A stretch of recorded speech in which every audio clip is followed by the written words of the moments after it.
శ్రీ గురు చరిత్ర అధ్యాయం 33 శ్రీ గణేశాయన్మే శ్రీ సరస్వత్యైన్మే శ్రీ గురుభ్యో నమః. మరునాడు సావిత్రి దత్తుడు శ్రీ గురు దర్శనానికి వచ్చి సన్నిధిలో కూర్చొని ఉన్నారు. సావిత్రి, దేవా, నిన్న నేను దుఃఖిస్తున్న సమయంలో ఒక సాధువు వచ్చి ప్రేతానికి రుద్రాక్షలు కట్టి తమ చరణ తీర్థం చల్లమని చెప్పారు. ఆయన ఎవరు అని అడిగింది. అప్పుడు శ్రీ గురుడు ఆ సాధువు రూపంలో తానే వచ్చానని చెప్పి రుద్రాక్ష మహిమ చెప్పారు.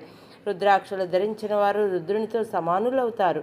అందుకే మహాత్ములు ఎందరో రుద్రాక్షలు ధరిస్తారు. పూర్వం కాశ్మీర దేశంలో భద్రసేనుడనే రాజు, సుధర్ముడనే మంత్రి ఉండేవారు. రాజకుమారుడు మంత్రి కుమారుడు చాలా స్నేహంగా ఉండేవారు. వారిద్దరూ ఎప్పుడూ రుద్రాక్షలు ధరించేవారు. ఒకసారి పరాశర మహర్షి రాజ్యసభకు వస్తే ఈ పిల్లలు రుద్రాక్షలంటే ఇష్టపడటానికి కారణమేమిటని అడిగాడు. ఋషి అందుకు కారణం చెప్పాడు. పూర్వం నంది నగరంలో లావణ్యవతి అయిన వైశ్య ఉండేది. ఆమె గొప్ప ఈశ్వర భక్తురాలు. వినోదం కోసం ఆమె ఒక కోడిని ఒక కోతిని తన మందిరంలో ఉంచి పెంచేది. వాటిని కూడా ఆమె రుద్రాక్షలతో అలంకరించేది. శంకరుడు ఆమె భక్తిని పరీక్షించాలని శివవ్రతుడైన ఒక వైశ్యుని వేషంలో ఆమె దగ్గరకు వచ్చాడు.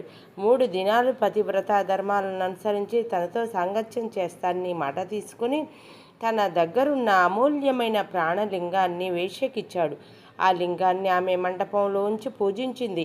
రాత్రి అగ్ని ప్రమాదం జరిగి మండపం తగలబడిపోయింది. రుద్రాక్షలు ధరించిన కోడి కోతి నశించాయి. ప్రాణలింగం కూడా భస్మమైపోయింది. వేశ్యుడు కూడా మంటలలో దూకి మరణించాడు. ఇదంతా చూచి వేశ్య దుఃఖించింది. ఇచ్చిన మాట ప్రకారం సాగమనం చేసింది. శివుడు ప్రత్యక్షమై ఆమెకు కోరిన వరాలిచ్చాడు. నాట్య మండపంలో మరణించిన కోడి కోతి రాజకుమారుడిగా మంత్రి కుమారుడిగా జన్మించారు. పూర్వ సంస్కారం వలన వారిప్పుడు కూడా రుద్రాక్షలంటే ఇష్టపడుతున్నారని చెప్పారు. శ్రీ దత్తాయ గురవే నమః.